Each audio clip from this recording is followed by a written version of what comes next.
मुसलमानों को मोदी की तरफ से दी गई सेवैयां की मिठास कुछ हद तक तो हमने आपको सुना दी, महसूस करवा दी। लेकिन विरोधी ये कहकर सवाल उठा रहे हैं कि क्या ये मोदी सरकार का हृदय परिवर्तन या फिर रणनीति। ये सवाल अगर उठ रहे हैं तो इसके पीछे बीजेपी का पुराना इतिहास भी है और वर्तमान में उनके नेताओं के बयान। और ऐसे भी नहीं कि मोदी सरकार की पॉलिसी शिफ्ट हो गई। 2014 में केंद्र में सत्ता में आने के बाद से ही समय समय पर मोदी सरकार ने अल्पसंख्यकों और खासकर मुसलमानों के लिए कई योजना शुरू की। एक नजर उन योजनाओं पर भी डालते हैं जिससे आप बेहतर तरीके से समझ पाएं। पहली योजना जिक्र करते हैं, उड़ान योजना।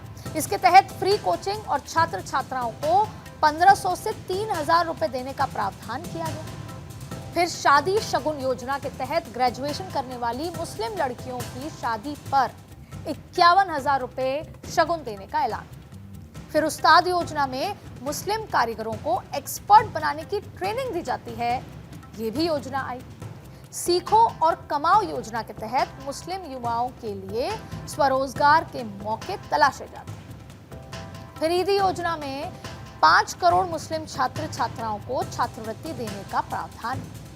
नई मंजिल योजना में स्कूल छोड़ने वालों के लिए कौशल विकास का प्रावधान किया जाता है। यानी देखा जाए तो बीजेपी के नेताओं पर बटेंगे तो कटेंगे जैसे नारे चाहे जितने गूंजें, लेकिन बैकडोर पॉलिसी में मुस्लिम वोटर को साथ लाने की जुगत चलती आ रही है।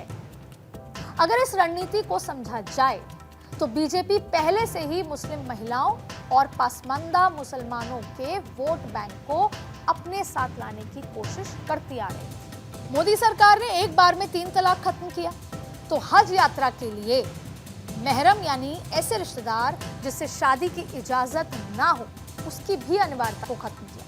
इसके अलावा हज यात्रा में वीवीआईपी कोटा खत्म हुआ और साथ ही साथ हज का कोटा 2.25 लाख से बढ़ाकर 2 लाख कर दिया। हज यात्रा पर जीएसटी 18% से घटाकर 5% कर दी। वक्फ की संपत्ति की जियो टैगिंग का ऐलान हुआ। साथ ही साथ वक्फ संपत्ति पर स्कूल, कॉलेज, अस्पताल बनवाने की बात। मुस्लिम लाभार्थियों की ये लिस्ट इतनी भर नहीं।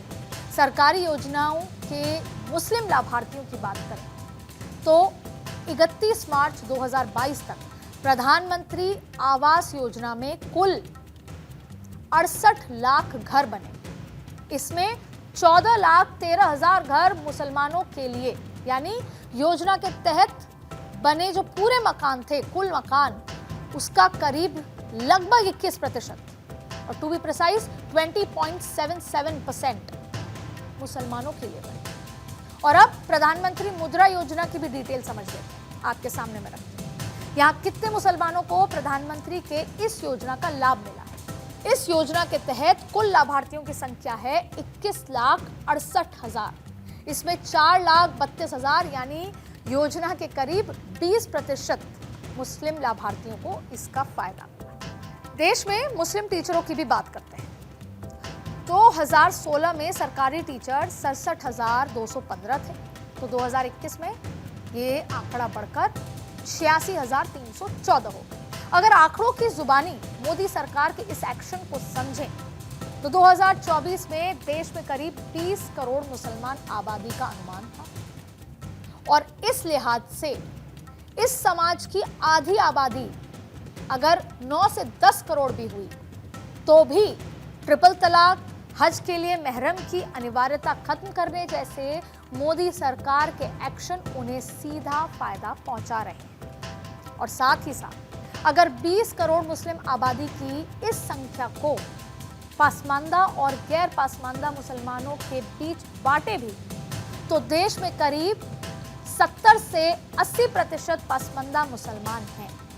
यानी पसमानदा मुसलमानों की आबादी 14 से 16 करोड़ के बीच हुई और मोदी सरकार की योजनाएं सीधे तौर पर पसमानदा मुसलमानों को फायदा तो पहुंचा रही हैं इन आंकड़ों के लिहाज से, और ये सरकारी आंकड़े हैं।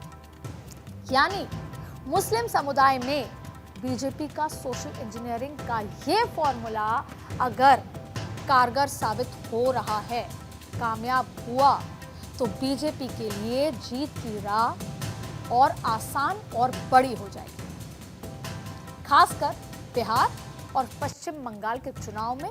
क्यों? क्योंकि हमने कुछ देर पहले आपको पूरी बिहार और पश्चिम बंगाल में मुस्लिम वोटर समीकरण आपको समझाया।